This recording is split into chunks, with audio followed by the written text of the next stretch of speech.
جەژنەکانی سەری ساڵی زاینی لە ئێران گرنگیەکی تایبەتی پێئەدرێت و مەسیحیەکانی ئێران کە زۆربەیان ئەرمەنین هەموو ساڵێ بە جۆش و خڕۆشەوە ئەم ڕێوڕسمانە بەڕێوە ئەبەن. ئەرمەنیەکانی ئێران کە مەزندە ئەکرێت ژمارەیان 120,000 کەس بێت، زیاتر لە شارەکانی تاران و ئیسفەهان و ورمێ و تەبرێز و شیراز و یەزد نیشتەجێن و لە پەرلەمانی ئێرانیش خاوەند و کورسی تایبەت بە خۆیانن. ئەمساڵ وەکو زۆربەی بۆنە و ڕێوڕسمەکانی دیکە کۆرۆنا وای کردووە کە ڕێوڕسمە گشتیەکانی کریسمس کە ساڵانی پێشوو بە شێوەیەکی بەربڵاو لە کەنیسەکان بەڕێوە ئەچوو بەڕێوە نەچن و ئەرمەنیەکانی ئێران زیاتر لە هەمیشە ڕوویان کردووەتە بەڕێوەبردننی ڕێوڕسمی کریسمس لە ماڵەکانیان و بە شێوەی خێزانی. نه تغییر من حس نمی‌کنم، حتی فکر می‌کنم بەڕاستی هەست ناکەم ئەم ساڵ ڕێژەی کڕینی شتومەکی کریسمس گۆڕانی بەسەر داهات بێت.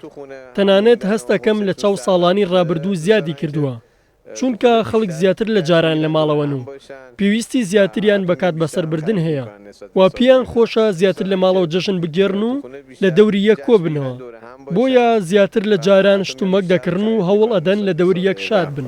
برای خودشون سعی می‌کنن یه دلخوشی تو خونه داشته باشن. شاد باشن. ڕێوڕسمی کریسمس لە چەند ساڵی ڕابردوودا زیاتر لە هەمیشە لە ئێران بەرەو گشتگیرتربوون ڕۆشتووە و تەنانەت ژمارەیەکی بەرچاو لە هاوڵاتیانی غەیرە مەسیحیش ئەم ڕێوڕسمە بەڕێوە ئەبەن و گرنگی پێئەدەن و بە شێوەی هاوبەش لەگەڵ هاوڵاتیە مەسیحیەکان یادیەکەنەوە. دوستان ئەرمەنی داریم ولی ما بیشتر خودمون ئێمە دۆست و هاوڕێی ئەرمەنیمان هەیە، بەڵام بۆ خۆمان درەختێکدا ئەنین و هەوڵ ئەدەین وەکو شەوانی یەڵدا و بۆنەکانی دیکە ئەم شەوەش لە دەوری یەک بین و یادەکە بکەینەوە. به نظر من کریسمس روز جذاب و جالبی هست. بەڕای من کریسمس بۆنێکی زۆر خۆش و سەرنجڕاکێشە کە تایبەتە بە مەسیحیەکان. لەم بۆنەیە شادی و جژنی تایبەت وەرەگرن، بەڵام ژمارەێک لە موسڵمانانیش ئەم جژنە بەڕێوە بن و لایەن زۆر گرنگ و خۆشە.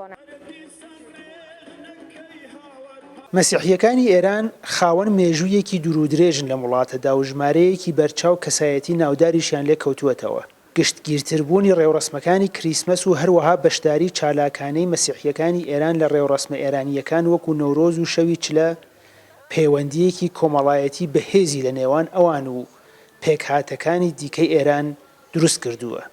سامان سلێمانی، کورتسات نیوز، تاران.